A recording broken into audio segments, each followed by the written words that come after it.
আল্লাহ পাক জানিয়ে দিলেন আব্রাহা পৃথিবীতে থাকবে না, কিন্তু আব্রাহার নাতিপুতি সাগরেদ কিয়ামত পর্যন্ত থাকবে। কথা বলেন ঠিক না বেঠিক?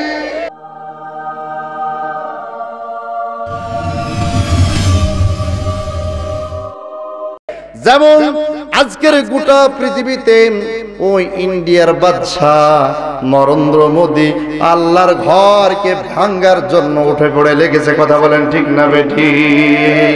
আমরা বলতে চাই, ও নরেন্দ্র মোদী, তুমি কি জানো ওই যে বাবরি মসজিদ ভেঙ্গে তুমি রাম মন্দির করার জন্য পায়তারা করেছো, তোমাকে ধ্বংস করার জন্য আল্লাহ পাকের বাহিনী কোনো অভাব নেই।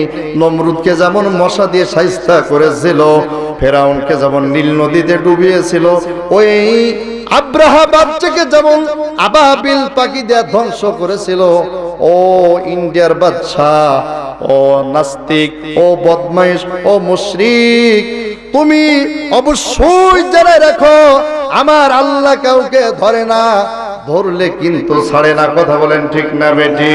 তোমার মতো নরেন্দ্র মোদীকে মাটির সাথে মিশে দিতে আমার আল্লাহর মুহূর্ত টাইমও লাগবে না।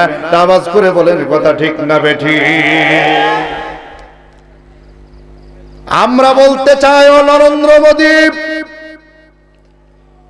তুমি ওই বাবরি মসজিদকে ভেঙ্গে রাম মন্দির করার যে মহা ষড়যন্ত্র করেছো, ওরে মুসলমানদের কলিজা আঘাত হেরেছো।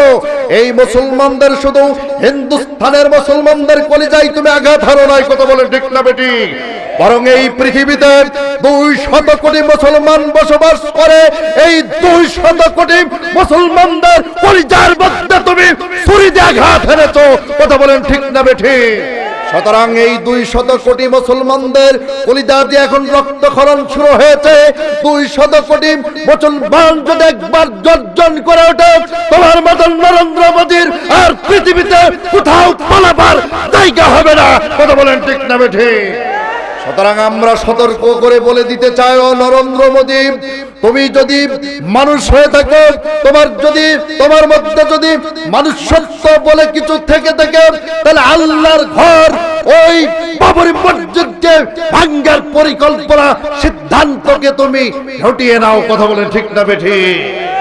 কারণ আমরা বলতে চাই, আল্লাহর কসম করে বলতে চাই, আল্লাহর কসম করে বলে গেলাম, ও নরেন্দ্র মোদী, তুমি আজকে ক্ষমতার বাহারে দৌড়ে দেখাচ্ছ। তোমার থেকে বিশাল ক্ষমতাধর ছিল সে যুগের নমরুদ। কথা বলেন ঠিক না বেঠি? তোমার থেকে ক্ষমতাধর ছিল ফেরাউন, তারা পৃথিবীতে চিরদিন বাঁচতে পারে নাই, তুমিও পারবে না। ওই ভারতের প্রতিটা প্রদেশ এলাকা ভেঙ্গে তছনছ হয়ে যাবে, প্রতিটা এলাকাতে আবারও মুসলমানদের শাসন ফিরে আসবে। কথা বলেন ঠিক না বেটি? আমরা বলতে চাই, ও নরেন্দ্র মোদী, ও খুব আর বেশি দিন দেরি নাই, বরং ভারত যেমন ওই মহাদেশ, ভারত যেমন মুসলমানরা আগে শাসন করেছিল উপমহাদেশ, আর বেশি দিন দেরি নাই এই মুসলিম জাতি আবার ওই উপমহাদেশকে আবার শাসন করবে। কথা বলেন ঠিক না বেটি? সুতরাং মুসলমানদের নেতৃত্বে ওই তুমি বাবরি মসজিদ যতই ভাঙ্গো, হাজারো মসজিদ আবার নির্মাণ করবো ইনশাআল্লাহ। কথা বলেন ঠিক না বেটি?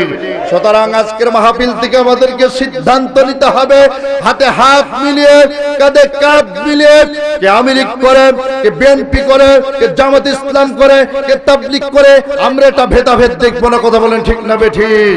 সুতরাং আজকে যদি আমাদের উপরে ডাক আসে ওই কোরআনকে টিকিয়ে রাখার জন্য, আল্লাহর ঘর মসজিদকে টিকিয়ে রাখার জন্য, যেমন কোরআনের মর্যাদাকে টিকিয়ে রাখার জন্য, বিশ্বনবীজির আদর্শকে বাস্তবায়ন করার জন্য, হুবাইব, খাব্বাব, বেলাল যেমন তাদের বুকের তাজা রক্তকে ঢেলে দিয়ে বিশ্বনবীজির ইজ্জতকে ধরে রেখেছিল, আজকেও যদি ওই ইন্ডিয়ার বাবরি মসজিদকে টিকে রাখার জন্য ডাক আছে, আমরা সেই মসজিদকে টিকে রাখার জন্য, আল্লাহর জন্য, আল্লাহর দ্বীনের জন্য হুবাইব, খাব্বাব, সুমাইয়ের মতন বুকের তাজা রক্ত দিয়ে টিকে রাখার জন্য তৈরি আছেন কে কে?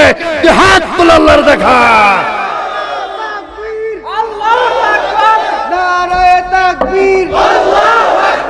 ইসলামের শত্রুরা হুঁশিয়ার, সাবধান, দুনিয়ার মুসলিম।